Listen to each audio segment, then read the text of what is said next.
Welcome to Eerie Essex. I'm Bethan Briggs-Miller. And I'm Ailsa Clark. Thank you for joining us on our journey into the stranger side of the county. We will be exploring the folklore, urban legends and supernatural encounters that form part of its rich history.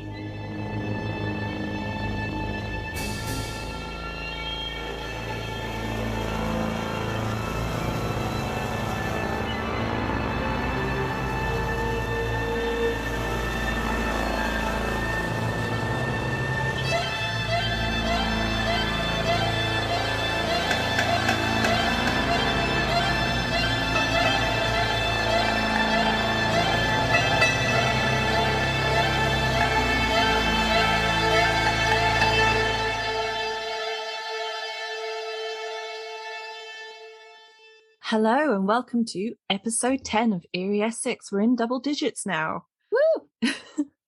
That's the biggest celebration I'm going to do for the double digits there. So this episode, we are so excited about this one because I didn't know it was going to be this rich a field of research. And I'm just so excited to get this started. So Bethan, take it away. Oh, we're talking... Sorry. Tell them what we're talking about. We're talking about ghostly monks. Those monks. Up to no good, as we found out. Right, yep. So I'm going to start with Basildon. So the first ghost I'm going to talk about was from 1971. Now, there was a man who used to work for a photographic company called Ilford Limited. And one day he was asked to work late for an urgent order. And after he finished, he cycled home along the main road known locally as the Old Road, past Holy Cross Church. He then, as he was going past, he noticed a man in clerical robes stood in the field opposite, which is just to me creepy anyway. Imagine just looking across at a field and there's this monk. Just a lone man standing in the middle of it. Yeah. Then the figure proceeded to walk straight across in front of him, almost knocking him off his bike as he swerved to avoid it. How rude. I know. Well, funny you say that, because the following Sunday, the cyclist went to mass at the church in order to have a go at the priest, because he thought it was the priest, to say, "What were you thinking? I almost came off my bike." However, the priest assured him it was definitely not him and told him there had been seen a monk crossing the road for many years now, and it would cross in the field and then go back to its grave in the churchyard. And what's interesting about the grave is it's on the north side of the church in unconsecrated ground known as the Devil's Acre. Uh-oh. Now, no one knows why he's buried there, but the fact that he's buried in the north side of the church actually is a big thing for anybody. I mean, that's where people who completed suicide, unbaptized children, it's just, yeah, it's not where you want to be buried in those days. Also where if they were lucky enough to not be buried at crossroads, supposed witches. Exactly. So what did this monk get up to? We can only surmise. But the story doesn't end there, because the man then went back to work and he told a colleague the tale, and she said, "That's strange," because her and her friend had witnessed the same thing. And she told him that one evening she and her friend had been working late and cycled home the same route. They too saw the same thing.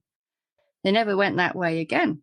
And in 1973, the curate of the church reported hearing strange noises and sounds coming from the empty church, and upon inspection saw a monk who vanished into a fine mist. So that's not a thick mist. No, a fine mist. Not a chunky mist. A fine mist.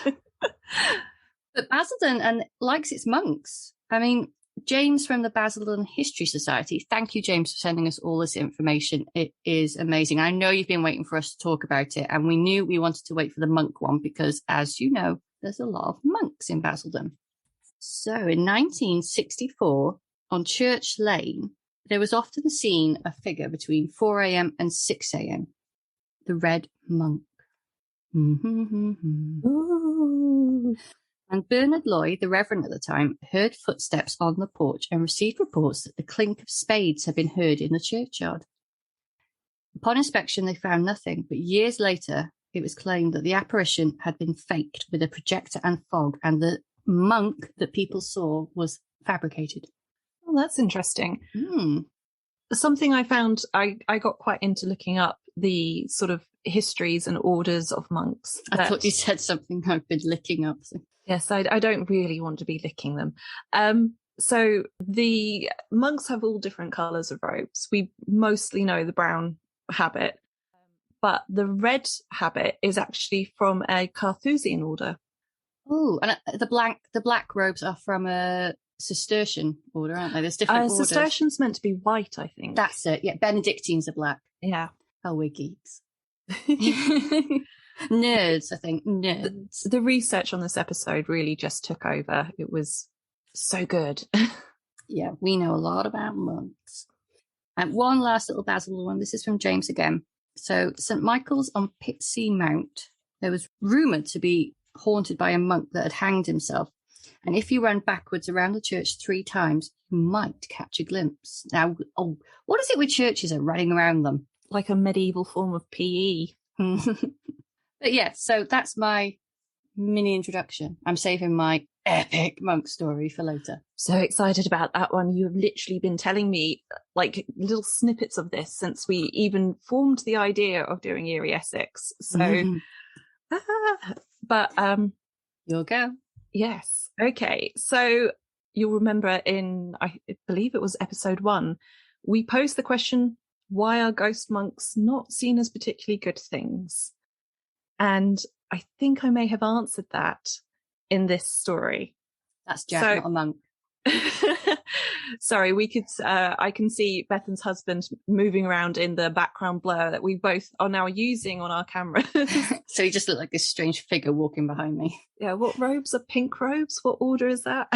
Goodness knows, but he's supposed to be ordering a takeaway, so he's allowed to interrupt. I want my chicken satay skewers. So for this story, I had to really dig into the history of everything around the dissolution of the Catholic Church. So Henry VIII was famous for a great many things, not all of them particularly noble. His rotund frame and many wives, and a nasty habit of chopping off their heads or divorcing them when a new victim, wife, caught his eye, are probably the ones that everybody remembers best from their school days. Say it with me. Divorced, beheaded, died, divorced, beheaded, survived. One of the lasting impacts Henry made on the landscape of Britain and its folklore came with the fracturing from the Catholic Church and declaring himself the head of the Church of England, leading to the dissolution of the monasteries. So what happened to all these monks and nuns when Henry forced them out of their monastic lives? Well, many of them were sent back to their families, and higher members of the clergy were sometimes pensioned off.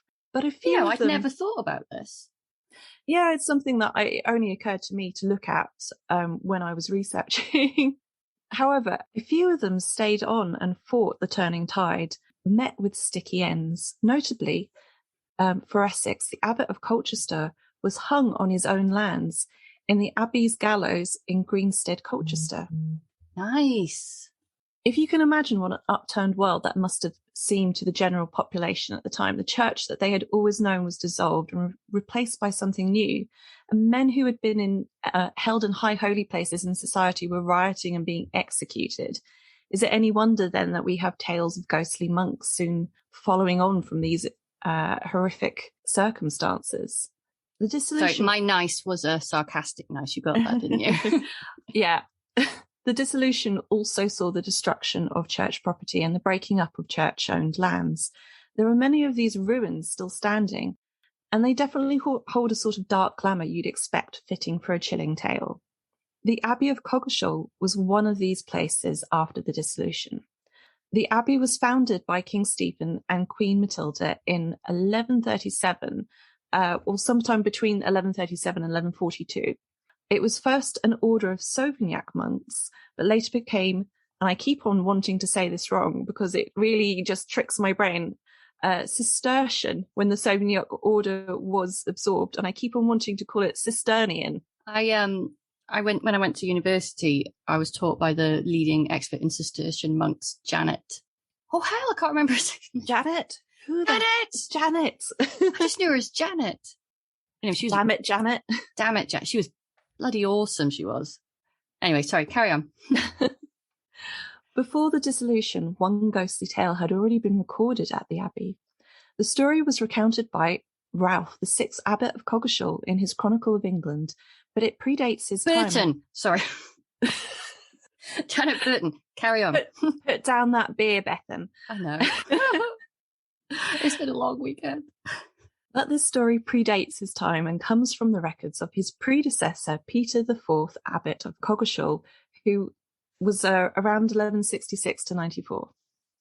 So, the story goes, a lay brother called Robert, who had care of the guests, entered the guest hall, as usual, an hour before the time of reflection, and there found several persons dressed as Templars. He conversed with them and reported their arrival to the abbot, but when the brother returned to the hall, he could not find the guests whom he had left there just a little while beforehand. He went into the inner chambers and into the other lodgings, but found no one there at all. And soon he left and went out through the court, running hither and thither, asking all those he met where these men could be. One stated that he saw the men going towards the church, but then they had hastened to go towards the cemetery. When this had been told to him, he quickly directed a messenger to go there. The messenger found no one, and when the doorkeepers were asked about such a group of guests, they stated that they had seen no such men using the door to go either inside or outside. So who were these men? How had they arrived or departed? It remains a mystery. I do love a good Templar story. So for those who don't know, the Knights Templar are an order of 12th century military monks whose stated purpose was to protect travellers to the Holy Land. And they didn't have a lot of estates in rural England, but they did have one quite close to Coggeshall. So they wouldn't have been a completely uncommon sight at that point. But for them to enter the abbey and then completely disappear is something else altogether. Oh. Another mystery that occurs in the records of the abbey are the references made to several murders. There was one in 1175, then 1182, and then again in 1187. There are descriptions of monks being fined or punished for these murders, but no indication of who was murdered or why. Ralph of Coggeshall, who was also an early English chronicler, as well as an abbot and a collector of folklore and legend himself, certainly has nothing to say on the matter. The whole affair seems to have been swept under the rug, apart from the recorded punishments. Relations between the town and the abbey were also subject to much tension. Records revealed monarchs giving privileges and powers to the abbey. Reigning monarchs did take payments from the abbey in the form of money or wool, or in the case of King John stealing 22 horses from the abbey nave. King John, by the way, very unpopular with our Ralph and the rest of the country. But on the night he died, good old Ralph wrote in his chronicle about terrible storms and visitations of supernatural apparitions in the town of Coggeshall, linking the death of the monarch to the agitation of evil forces. Mm. The chronicle explains that sometime between the 18th and 19th of October in 1216, in the middle of the night, there was such a shattering of wind and a storm that the townspeople feared that their houses would fall. Many spoke of horrific and supernatural apparitions that came to them. By implication, at least, they were terrifying, for the chronicler would not say what they were. No matter how bad the relations between the monarchy and the clergy were, in return for the tributes, the monarch gave the abbey and the abbot as a whole a host of privileges, which increased its influence over the town and created a power struggle with the abbey as the aggressor. The abbey began fencing itself in and even diverted the local river to drive the water to the mill they had newly erected. And at one point, the local vicar was locked up in Colchester Castle for stealing fish from the abbot's pond. I know, it's funny to imagine. The final straw came when a chapel was built close to the local church, which directly challenged it. But in 1223, an agreement was found between the town and the abbey that relieved some of the animosity between them. Tensions did resurface throughout the 13th century, and it was a sign of how unpopular the abbey still was with the town that, despite any previous agreements reached, when the Peasants' Revolt took place in 1381, some of the insurgents entered the abbey and carried away goods, charters, writings, and other muniments. I didn't know much about the Peasants' Revolt before this, and I'm not going to go into massive detail now since we haven't even gotten to the ghosts yet. But I want to go through some of the reasoning behind it because, well, history does like to repeat itself. Mm. The Peasants' Revolt was also called Wat Tyler's Rebellion or the Great Rising, and was a major uprising across large parts of England in 1381. The revolt had various causes, including the socio-economic and political tensions generated by the Black Death in the 1340s, high taxes resulting from conflict with France, and instability in the leadership in London. The final trigger for the revolt was an attempt by a royal officer to collect poll tax in Essex. A wide spectrum of rural society, including many local artisans, village officials, rose up in protest, burning court records and opening the local jails. The rebels sought a reduction in taxation, the end of serfdom, and the removal of King Richard II's senior officials and law courts. Does some of this sound familiar? Not giving anyone ideas, but I am. There we go. After the ransacking of the abbey, during the Peasants' Revolt and the ravaging of the Black Death, and including other issues with the system of monastic governance at the time, the abbey became reportedly greatly impoverished. More disrepute came down on the abbey when in 1535, I always want to call him Thomas Ford, but he's Thomas, Abbot of Ford, was commissioned to conduct visitations to Colchester and other, I'm not going to say it, I can't even remember how to say it. I really want to say Cistercian houses in 1535. Visitations were a regular occurrence for monastic settings, and they were entirely designed to root out any bad behaviour and punish those found engaging in immorality that could cause disrepute to the Catholic Church. These visitations ramped up considerably in the lead up to the dissolution for obvious reasons.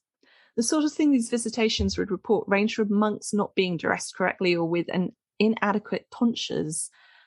Abbots, monks, bishops, even nuns were recorded as engaging in behaviour you'd expect of a Tory politician. There was drinking, gambling, visiting prostitutes, several nuns got pregnant. These are actually still some of the milder offences. This particular visitation seems to have caused some consternation for Thomas, as another visitation took place not long afterwards, this time by a crony of Thomas Cromwell, who reported the following damning list of accusations by monks against their own abbot, William Love.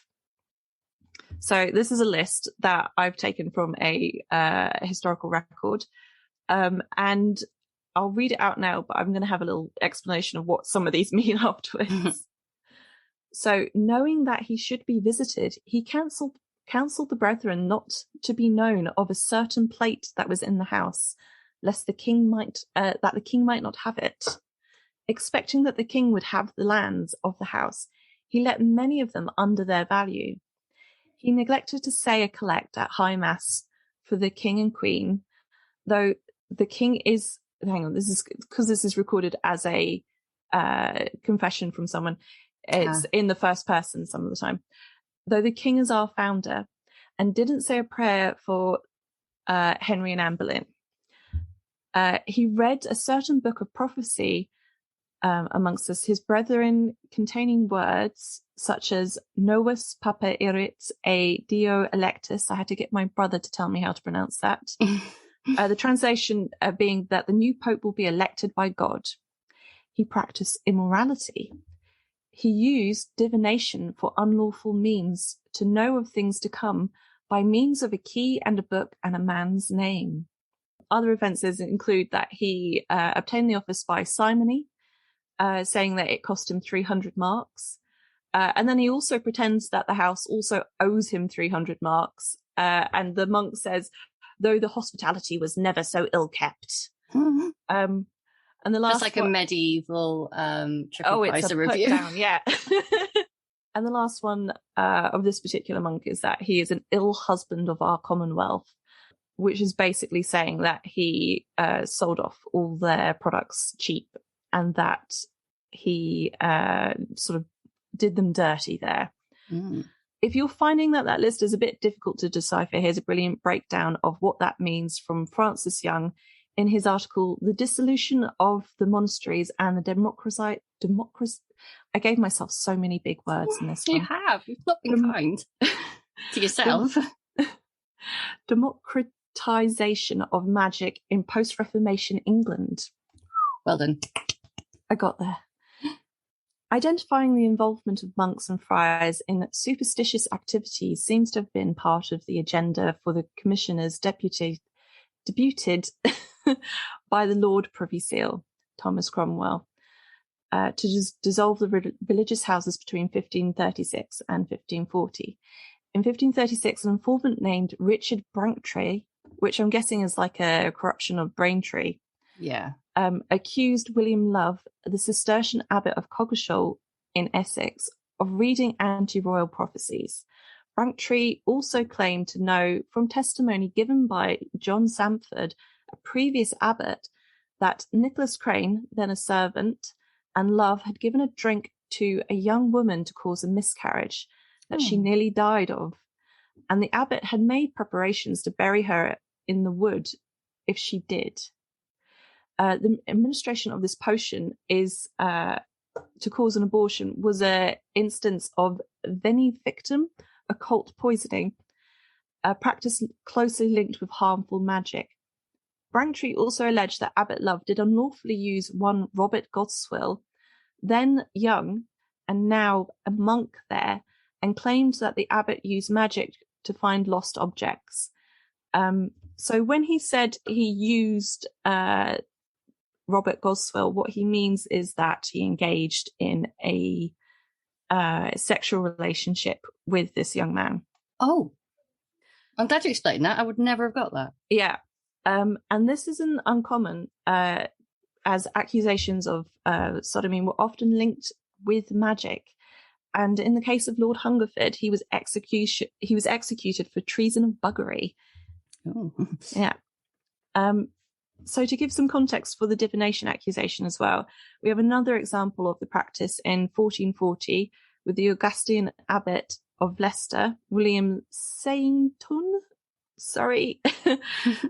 He was accused of using the fingernail of a young boy to divine the future. What does he do with the fingernail? I don't know. It's still attached to the boy? I don't know.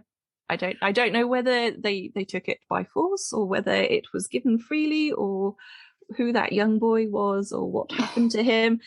We haven't got time in the podcast got time in the podcast. It is really worth reading the rest of this article. It goes into a lot of detail about how prior to the dissolution, magical study and even practice was really the purview of the monastic centres at this time in British history, and how the dissolution served as a catalyst for the dispersal of magical texts throughout England. Many of the brethren who returned home actually used the knowledge they gained in their previous lives to make a living as service magicians. And what we're talking about here isn't the kind of neat magical practice by later sorcerers like Dee. This is what was known as necromancy. In this period, rather than being the practice of summoning the dead, necromancy was a form of magic for summoning demons. The summoner was said to control the demons and force it to do their bidding.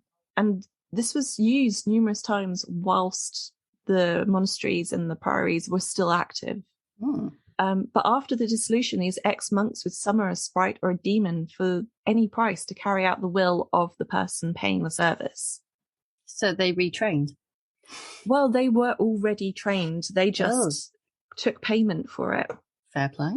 So the charges were dismissed against Love when the Earl of Essex and the Earl of Oxford, both patrons of the Abbey, became involved and wrote to Thomas Cromwell, basically going, oh, he's a simpleton. He doesn't really, he wouldn't have done any of this. He's too stupid. But so Love evaded execution, which with these kind of charges, most people didn't.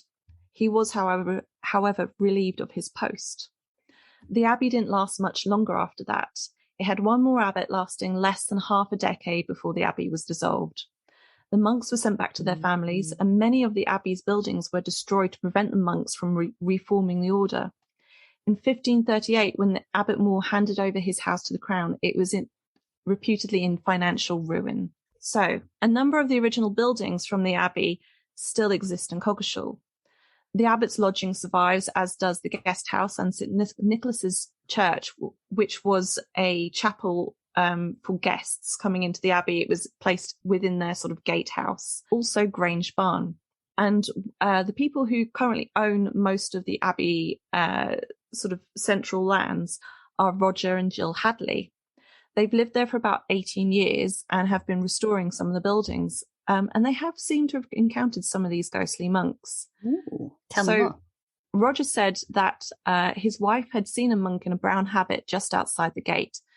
And our gardener says she saw a monk sitting on the bench. So he was quite straightforward with it. He didn't really give a lot of detail about it. He does think that it's a nice atmosphere at the Abbey and that it's very friendly and nothing sinister is there. However, there is an older tale of a pallid, wrinkly old monk with a very sorrowful expression who walks silently around the Abbey with a lit taper before leaving and making their way across the old lanes towards Blackwater River. But that isn't the only place in Coggeshall where you see monks. Another spot in Coggeshall where spectral monks have been frequently reported is the old rectory for Marks Hall, which is called Cradle House.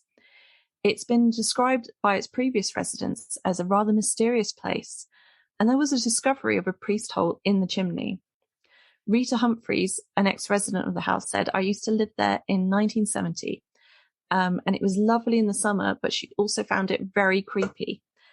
She says, "I'm sure it was haunted, as I always heard footsteps on the stairs and walking into the bedrooms."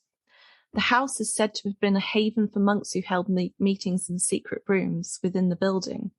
The building was reformed into 2 cottages at one point, but at the time of the Abbey, it was one household and already known to have a secret staircase. What were these secret meetings about? We'll never know for certain, but we can certainly speculate. Possibly they were grumbling about abbot love or the imminent closure of the Abbey, maybe the animosity of the town towards them, but there is a heavy hint that these meetings were to do with occult practices, since the ghostly monks, I should say, are now spotted quite frequently in the gardens of Cradle House, having a little dance before returning to the Abbey. Oh, bless. So I have one last story of ghostly monks from Coggeshall, and it comes from my own sister-in-law. Your face, Bethan, was brilliant. So her father was a church warden at St. Peter I'm going to say this wrong, Vincula? I always want to call it Vinicula, like the vehicle. Just say it with gusto, and people will think, "Oh, I've been saying it wrong." Elsa's saying it right. So this translates into St. Peter in Chains. So he was a warden many years ago, and this church in Coggeshall is very grand for a town of its size. It was actually once under consideration for becoming a cathedral, but it is a remnant from its past as a wealthy centre for production of wool, lace and velvet. One night around 9 p.m, she accompanied her dad as he readied the church for the next day's service. She was quite young at the time, and she was running up and down the pews playing games whilst her father worked in one of the chapels.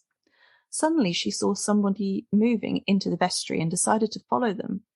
But when she got a better look, she realised it was somebody dressed in a monk's robes. She knew no one else was in the church just then. It was only her and her dad. So she assumed it was her dad in these robes, even though he had never dressed like this whilst working for the church. So she followed this person into the vestry and found that no one was there. But to her, it looked very much like a monk. So here we have it. Coggeshall's ghostly monks and their past misdeeds. Apart from the Hadleys' more recent sightings, most of the story seems to be based in folklore and handed down over generations. But the root of the ghost sightings is one of the most important events in England's history, namely the Reformation. I promised you a big reveal in that, and the reveal is that the reason why monks get a bad rap is partly to do with the fact that they, after the Reformation, everything to do with the sort of monastic order, the Catholicism, was really demonized by the Protestant church. Right. And the other reason is that the magical practice that was being conducted, and the fact that these ex-monks then went on to practice in the local communities. So the magical practice taking place in these local communities by these ex-monks which even when they were in the monasteries was looked down upon, but it seems to have been something of an underground practice for these monks to do. That leads really nicely into my story, actually. Oh, the monks also engaged in murdering, whoring, drinking, and gambling. So, maybe that is also why they're seen as bad. Yeah. I think I did a paper once for my degree, and it was on the monks of Margam. And they got in with the smugglers, their granges near the coast. They used to help hide the pirates, and they had a whale of a time.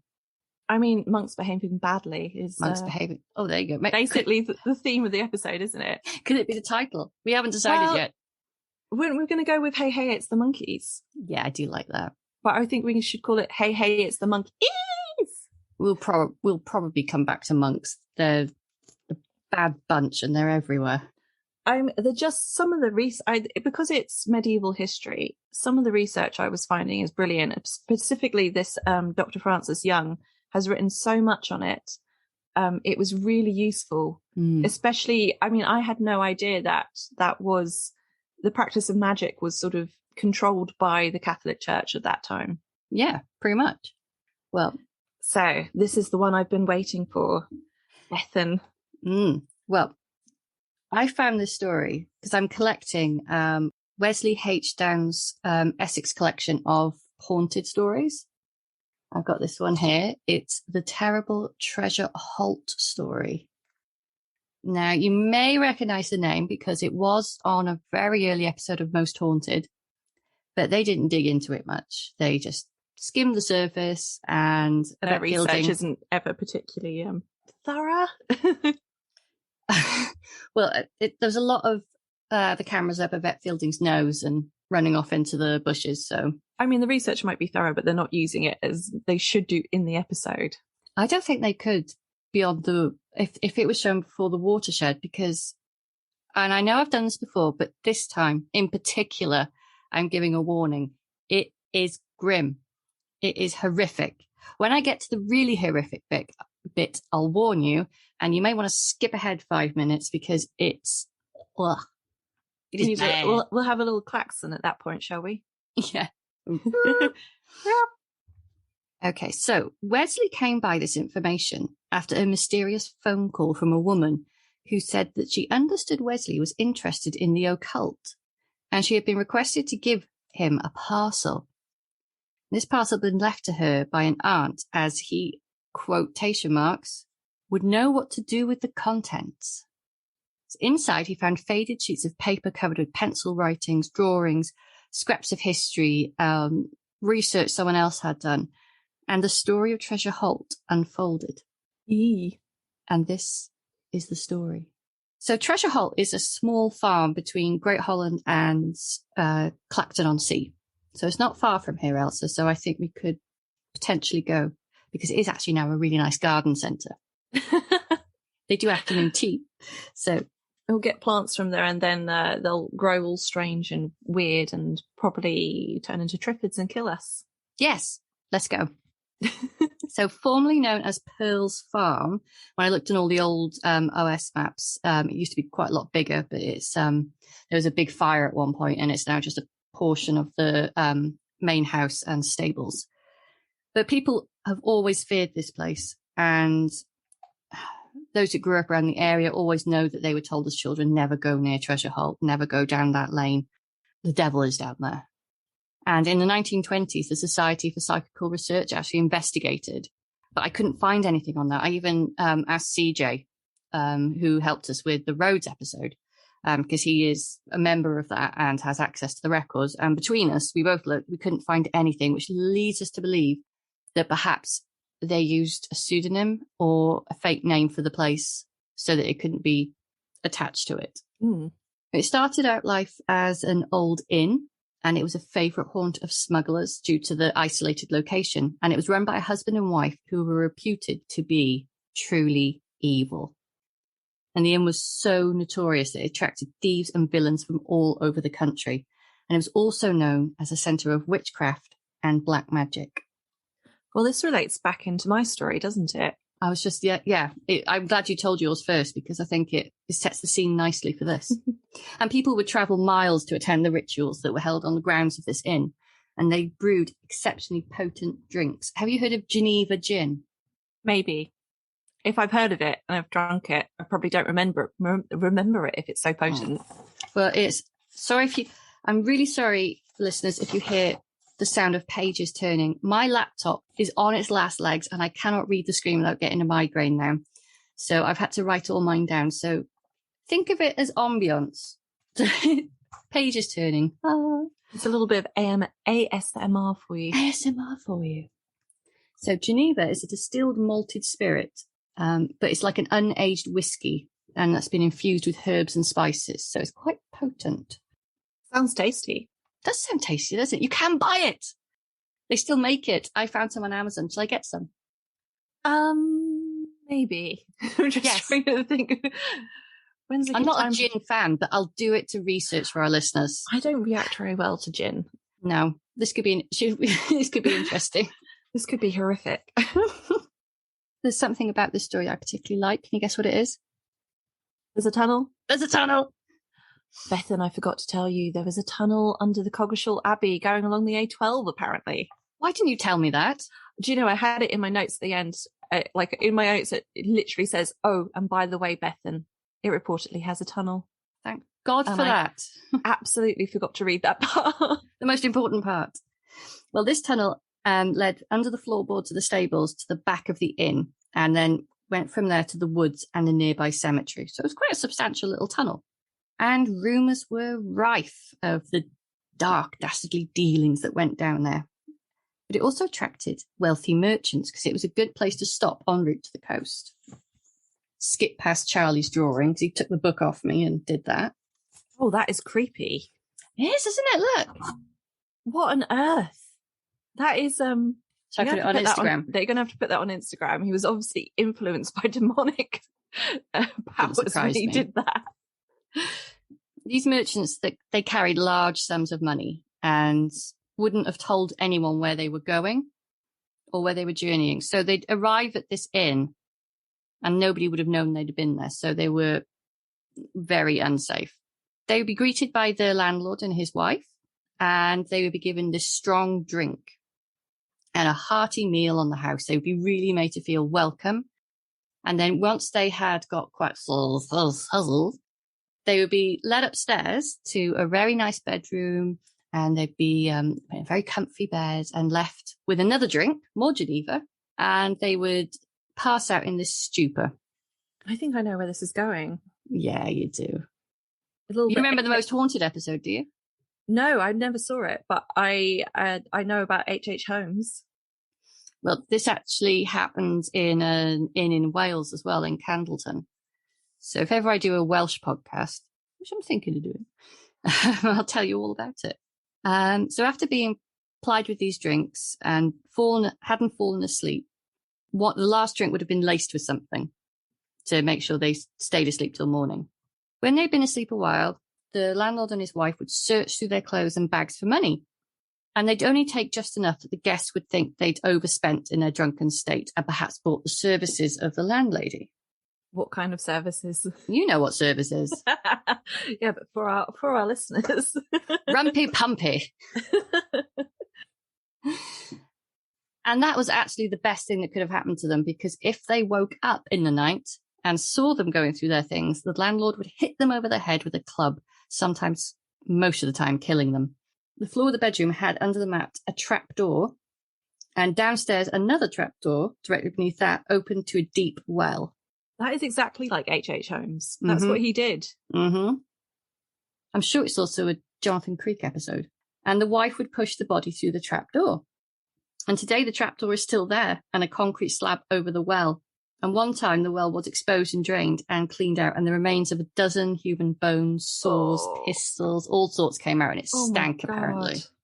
In 1928, part of the floor in one of the rooms was replaced, and a human skeleton was found with buckles, clay pipes, coins, all covered in lime. So the amount of bodies they put down there, they would cover it with lime afterwards to try and hide the smell. But there's always been stories of a foul smell emanating from there. And a lot of people think it's the well that's just backed up with bodies. Oh my God. It's so I know. gross. I'm so glad I haven't eaten dinner yet. This isn't the bad bit, by the way. Oh God. I haven't even got to the monk. I'm just setting the scene here. This is the place where Simon the monk came. Oh my goodness. So, this place is immense. It's like a little pivot of history. Loads of things happened around it. And this was the time of the Civil War between Cavaliers and Roundheads, King Charles I. And the king and his followers found themselves in Essex and thought the inn was well suited to their purpose. The king did not know the reputation of the place, or did he? Who knows?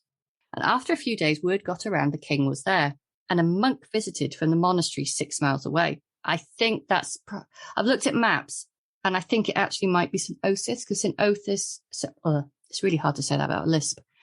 St. Osyth Priory was upgraded to a monastery. Oh, right. So I thought it was a priory for nuns.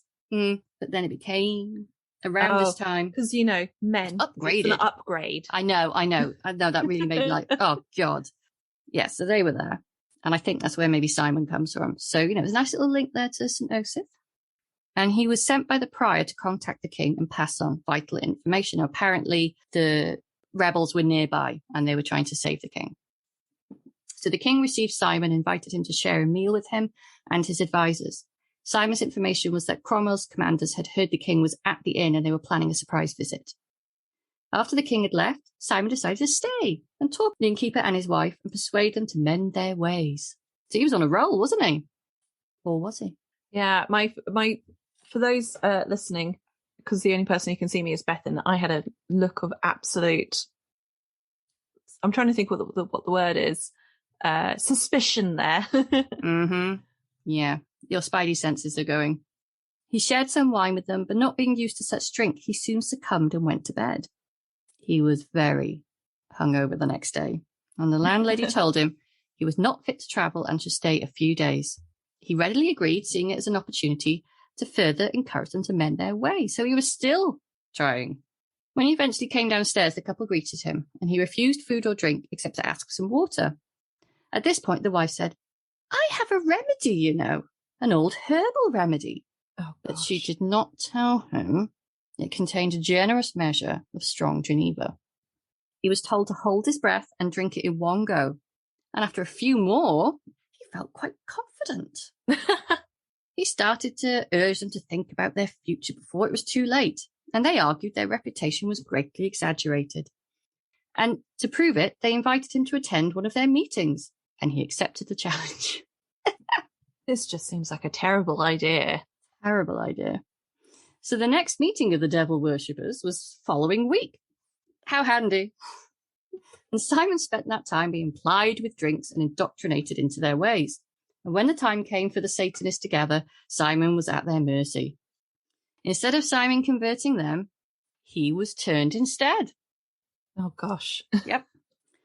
They gathered around a fire and continued to ply him with drink, chanting all the time. And caught up in the excitement, he climbed upon a fallen tree trunk and cried, "I am forsaking my church, my God, my faith, and all that I previously stood for, and wish to become one of you, a disciple of the devil, to practice evil, worship evil, and spread." And evil. Spread what? Evil. I was doing a dramatic pause. If you do a dramatic pause on the word spread. Yeah, I just wanted your imaginations to... Oh, dear. He well and truly threw his lot in with them. And hang on, I need to check. I've given myself a warning here of when I'm getting up to the bad bit. It's not the bad bit yet. This is nothing. During an orgy, he boasted of all the wealth and gold at the monastery where he came from, and he spoke of how easy it would be to steal, as he had the keys and knowledge of the layout. He's having a lot of conversation during an orgy. I know. I say. Oh, dear. Where was he? With the encouragement of the innkeepers and a man called De Courcy, a smuggler who frequented the inn, they planned to steal as much as they could. Simon became the leader of the gang, and plans were made. So it was 6 miles to the monastery, and they made off unnoticed from the monastery, actually with loads and baskets of treasure. But it was so heavy and so far that they hid it on the edge of the forest and returned the next day to take the goods and hide them in the tunnel. in the Dun, stables. dun, dun. Dun, dun, dun.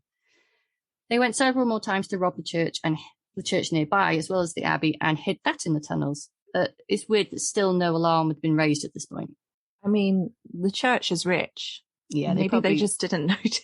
I think, yeah. So this really made them quite bold, as I'm sure you can imagine. And they decided to rob a church 10 miles away. A little bit further this time. Again, they were successful, but they had been watched by Matthew.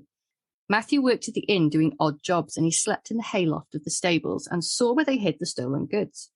He waited till everyone had gone and snuck into the tunnel.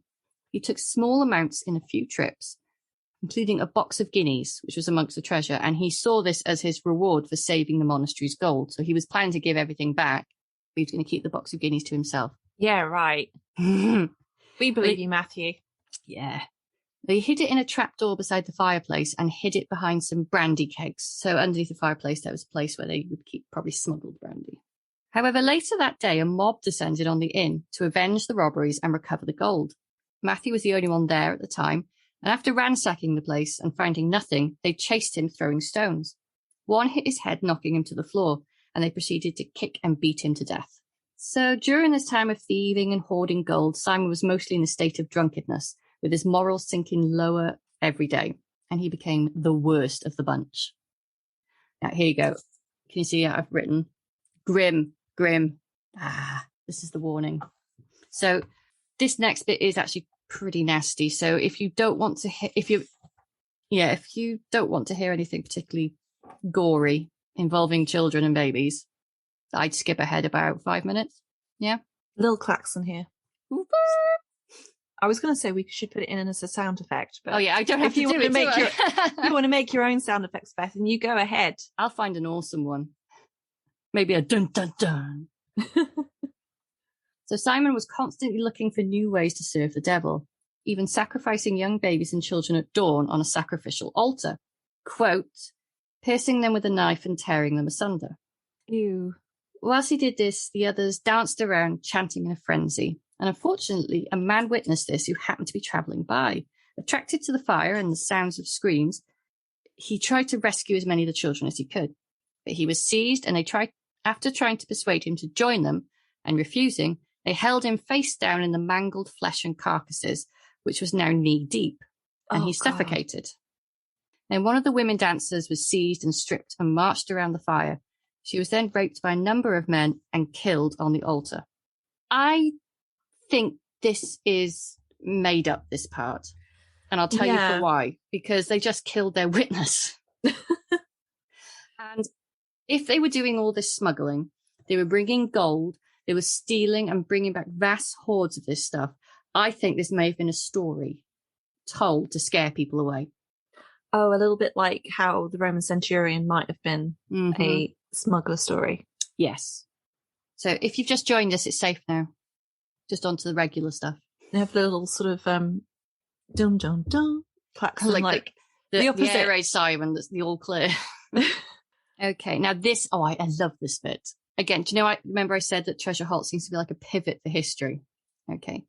Sometime later, De Courcy, that smuggler, arrived with usual smuggled goods, but in it he had a mummy in a sarcophagus that he had stolen that was en route from Egypt. And it included with it oils and embalming ointments. These were intended for use in a black mass. The ointments were used on corpses stolen from local churchyards, embalmed and stood about the inn, as you do. Just, your normal Tuesday night patrons. They didn't have IKEA. They had to, think outside the box. However, something they did not realise was that among these items was germs of the plague. Uh-oh.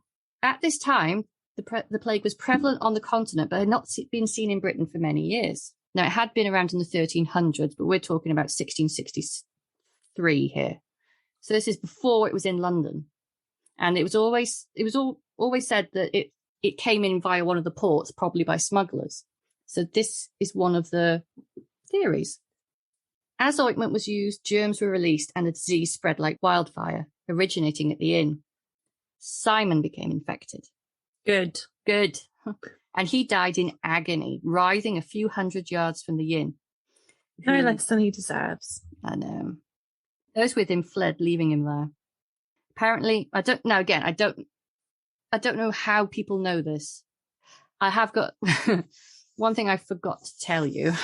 In the letter to Wesley, in amongst the papers he was left, was an account written by a lady in a psychic trance. So I think these bits in between may have been filled in by her. Oh, gosh. But apparently his life flashed before him, and in his last moments he repented and then died. He was moved into a hollow in the earth and a large stone slab placed on top. And the slab says, "Here lies Simon, a monk of ill repute, but one who died in poor circumstances, being laid low with the plague itself." And on the lane up to Treasure Holt, a ghost of a monk has been seen walking the road and paths around it. No, I did hear a little bit. So I was trying to avoid anything to do with Treasure Holt because I knew you really wanted to cover it. But I did hear one thing is that he's not actually seen walking on the ground. He's seen walking a foot above the ground. Yes. I don't know why. No, but it sounds like it would be absolutely terrifying to see somebody walking a foot above the ground in midair. Yeah. Especially a monk. Well, time moved on and the inn actually caught fire and was nearly completely destroyed. And the remnants and surrounding land was sold, turned into farmland. But no one actually stayed there very long because of the ghosts and the horrific things people heard. Vile smells would suddenly appear. Crops failed no matter what was planted there, which is weird that it's a garden centre now, but I don't think they plant in the ground. The lane going off the Treasure Holt lane is now called Gorse Lane, but it was originally called Gore Lane. Wonder why. Maybe all the gore. It was then turned into a private home where a lot of ghostly accounts were kept. So a female figure has been seen passing through the lounge, ghostly cavaliers in roundheads fighting on the lawn. A cavalier likes to stand in the lounge. Now this is interesting. Now this ghost was seen before anybody really knew some of the story about Matthew. So a small man holding a box under his arm, hurrying to the fireplace with the sounds of angry mob outside. Ooh, interesting. Sounds like Matthew, doesn't it? And then on Boxing Day 1960, an odd occurrence happens. It's not very long, but it's just weird. The father of the owner of the house just appeared. He hadn't died there or anything. He just appeared. It just seemed to be like a magnet, the place. And music has been heard coming from the house when it's empty. One day there was a family out for a Sunday walk and they saw a lady with a long blonde hair riding a white horse towards them. They moved to allow her to pass, but on turning round to look again, found she had disappeared. Mm-hmm. There's also the tale of a highwayman who used to stay at the inn and he got a bit greedy, didn't just like steal from people who were passing through. He started robbing local people. Locals. Local people. The local people. They tried to appeal to him to stop, and at first he left them alone, but his greed returned and he started again. They dragged him out of the inn and hung him from a tree at the corner of the lane leading to the inn. The tree was later taken down to make way for new houses, and while the tree was still there, it was common to see the ghost of a figure hanging from the tree, swinging in the wind. In 1980, the then owner made alterations to the house, including one of the chimneys, and they found 2 swords that were from the Cromwellian era. So it sounds quite fantastical, the stories, but there is some basis for it. But so if you want to have a look at the most haunted episode and have a good look around it, I think it's episode 8, series 1, and it's free on Prime. So, oh, nice. Oh. That is, I can't believe some of that. Yeah, literally. It's an interesting one, and the whole area. I mean, my laptop's broken, as I said, so I'm going to have to just remember this, like on the. Actually, no. Let me give it a go. Cross your fingers, everyone. Okay, the whole area around Treasure Holt has got some pretty grim stories. Someone was shot in the groin after a love affair in a nearby farm. Oh, dear. Mm-hmm. Quite a few people going missing around the area. Mm. Quite a lot of shootings. There's a haunted house nearby. I'm not sure if this is Treasure Holt, because the way it's just called a haunted farmhouse, but the way it's described where it is, I think it possibly could be. That is the trouble with a lot of these online resources, is that they take little bits and pieces and then mislabel them. And then when you think you found something new, you're actually looking at something you've already researched. I mean, even if it is isn't Treasure Holt, sorry, it's still very interesting. I mean, it says, there are many haunted houses in Essex, therefore it may not surprise you to hear that a certain part of Essex, which shall remain nameless, there stood and still stands an old farmhouse, which, according to the belief of the whole village, was positively haunted. I thought they were going somewhere with that. It was like, okay. So there was a lot of people who used to bet people, could they stay there overnight, and no one could. And I might put this, I need to go through it because it's so, the copy of it on the newspaper archive was so smudged, I could hardly get anything out of it, but I got the gist of it. And it basically, anybody who stayed there went mad.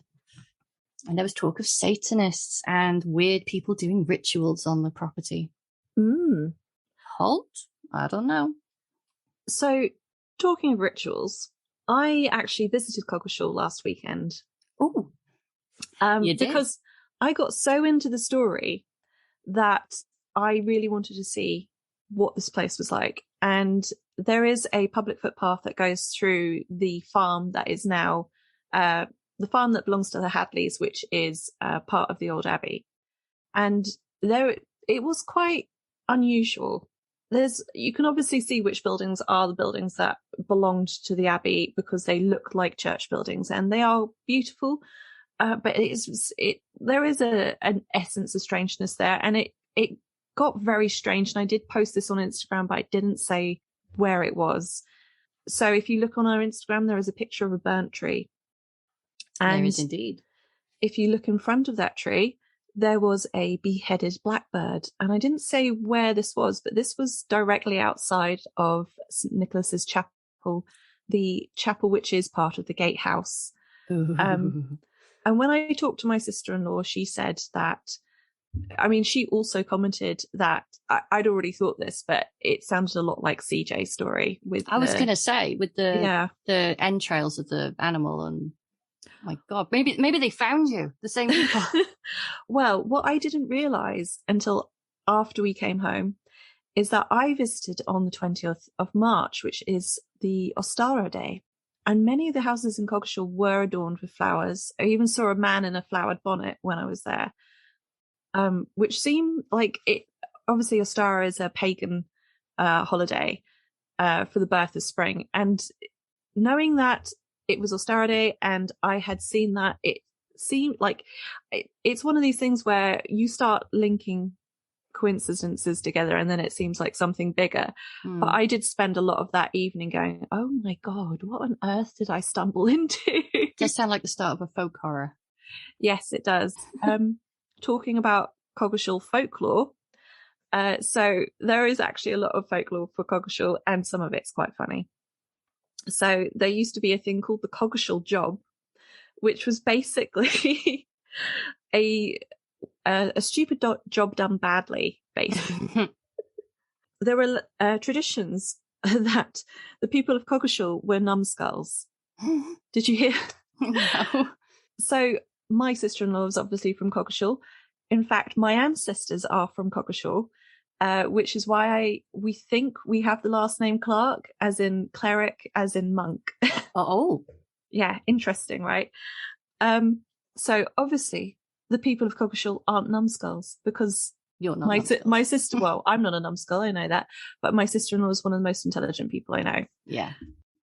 So the Coggeshall job was around the 19th century. They apparently it was things like lighting fires under plum trees to ripen the plums.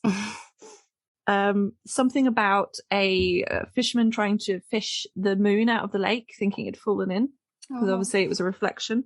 The town band apparently practiced in the Woolpack Inn, and a passerby said, "Oh, you sound good from outside." So the band went outside to listen.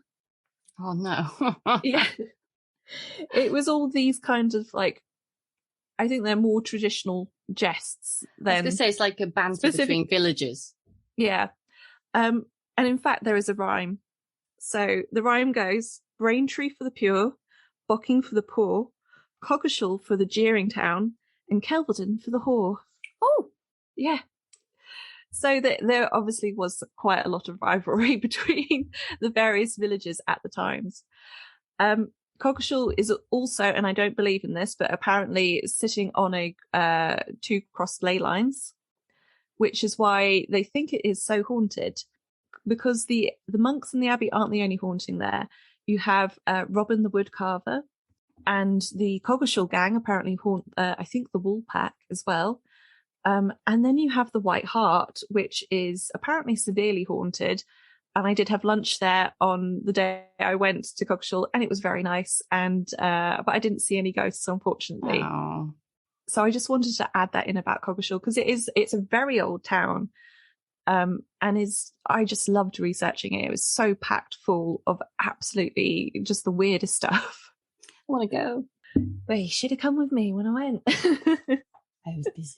I was doing the witchcraft conference, which went well. Anybody who came, I hope you enjoyed. Ooh. Well, I've got something for you. It's not monks, but it is a listener story. Yay! So this is from my good friend Deanna, who lives in Florida. And I'll read her message just as it is. She's lovely. I love you, Deanna. So, hello, pretty lady. I was listening to February's episode and thought I'd share a bit of my story with you. Do with it what you will. And I asked her, was I okay to tell it? And she said, yeah. In 2005, we were living in McMinnville, Oregon, where my son was born. One day, I don't recall when, but I'd say in the spring, as it was still getting dark fairly early and was still chilly, we decided to go to the next town over to Newburgh to catch a couple of movies at the drive-in theatre. I've always wanted to go to one of those. They do them in Colchester sometimes. Yeah. Not the same though, is it? It's so American, isn't it? The drive-through. Drive-in, sorry. At the half-time break between movies, I was standing outside stretching my legs and looking up at the stars. And out of nowhere, I saw what I thought originally was a stationary star start moving about the massive screen, above the massive screen. I thought, okay, a satellite, no big deal. But then it shifted its flight pattern backwards at a 135-degree angle and then changed course again at a 90-degree angle and then shot off into space out of my vision in an instant. The UFO story? Yeah, it is, yeah. Do you remember last time I said, why do they know how, like, the exact measurement of... I know. I'm like, oh, it went that way. I wasn't the least bit afraid as I grew up hearing about UFO sightings in the Pacific Northwest and Alaska throughout my childhood. Many years later, in 2019, as we were moving to Florida, we stopped in Roswell, New Mexico, and visited the UFO Museum. There we found a section devoted to UFO sightings in where else but McMinnville, Oregon. Haha, what a kick that was. And she sent me some lovely pictures. So yeah, we love it when you share stories. Thank you, Diana. Is it Deanna? Deanna. Thank you so much, Deanna. We really enjoyed that. Yeah. Yeah, that's me then. I'm all monked out. It's been I just loved researching this episode. It was just so much fun. Yeah. And I got to learn about, I mean, if they had taught me about how badly the monks behaved and about how the practice of magic was like the purview of the monastic centres at the time, I probably would have listened a bit more when they were teaching about the Reformation in school. Do they do anything with it in Horrible Histories? Because that sounds perfect for that sort of thing. I'll have to look it up. But yeah, I think it was fascinating, especially now I know more about where, I mean, John Dee comes from, is the fact that these texts then became public and people were buying them. It's fascinating, and I think I'm going to dive more deeply into it. Yeah, I'm going to carry on with this because we're going to revisit monks again because earlier this morning I found something, but I knew the treasure haul would take some time, so I haven't included it. I mean, Colchester has a priory and a haunting there as well. Oh yes, there isn't that nice monk from our first episode, wasn't there? He's run into a burning building to save children. Yes. So there are nice ones. There are nice ones, but not all monks, apparently. Not all monks. Crumbs, no. You got any shout-outs for podcast episodes? I do, but it is not a folklore or haunting podcast this month. I got really into the Trojan Horse Affair over the last few weeks. The Trojan Horse Affair details an incident that happened a few years ago in Birmingham where a letter was sent to the Birmingham City Council apparently exposing Islamic extremists in the Birmingham schools. Oh. However, that letter is almost definitely a hoax. And the podcast goes and tries to find out who wrote this letter, but they also expose a lot of what happened in the government at the time. This letter got to Michael Gove eventually, who then put in a lot of Islamophobic measures, and it ruined a lot of people's careers. It's awful. But it was a truly fascinating podcast made from by the same people who made Serial. Mm-hmm. And I think it's really worth listening to. So that's my recommendation for the month. I've got two, but they're linked because one interviewed the other last week. And one of them is, they're such sweethearts, Out There Paranormal with Nigel and Juliet, who are based in Norwich, and they are paranormal investigators. But I really like their episodes because they put a little bit of their personal encounters in with local stories, but they do this wonderful soundscape and it's quite immersive. And they're just really nice. I've gotten to know them quite well through the Uncanny community. They're so lovely on our Twitter as well. They are, aren't they? I really like them. And they're very kindly sending us an old night vision camera to play with, which I can't wait. And we're going up to see them soon. Them with Norfolk, a couple of others for tea. So I've never been to Norwich. I'm looking forward to that. Lovely place. And last week they interviewed Reverend Peter Laws, who you've probably heard him on the Uncanny. He's one of the experts that go on Uncanny. There's another one, Uncanny. It's great. 3. Yeah, Uncanny with Danny Robbins is good. I'm trying to get on series 2. I'm hounding the poor man. I saw.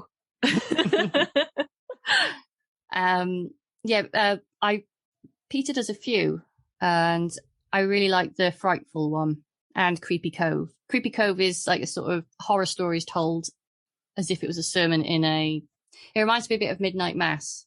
Ooh, I haven't listened to that one. It's very good. You've just sold me on it.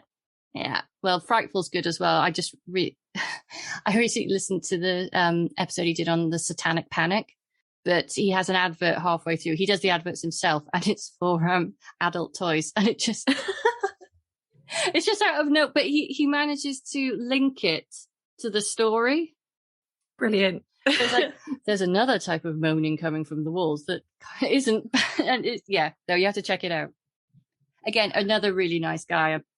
He's on the Uncanny community, and we all have a nice chat. You were there last time. I was there last time, and he was there. And he was there. Yes, he did. Yeah. He popped in before the top point. I had to go. And Lawman. They're all. It's a nice. I found that paranormal and folklore. It's a nice gang. Lovely group of people. What? Yeah. Is our takeaway arrived? Yes, it's arrived early. Our takeaway's arrived, so that I'm sorry. Gotta go. It's not going to eat itself. Well, I really enjoyed this episode. Yeah, this was a good one, and we'll definitely come back to it. Do you want to say something about Patreon? We keep teasing people with it. Oh, it's just because it's a little bit more difficult than we thought. We're trying to think of tiers and linking a PayPal account and so on and so forth. But hopefully by the time this episode comes out, it will be live and you will be able to find it through a link on our social media sites. Mm-hmm. Yeah. We're just staring lovingly at each other now through Zoom. We shouldn't have had the wine and the beer. Yeah. Well, I've needed it. It's been a tough day. I'm going to go and have my takeaway. Okay. You go and have that. We probably should cut some of this out. No, people need to know these things. All right, then. It's goodbye from Elsa. And it's goodbye from Bethan. Bye. Bye.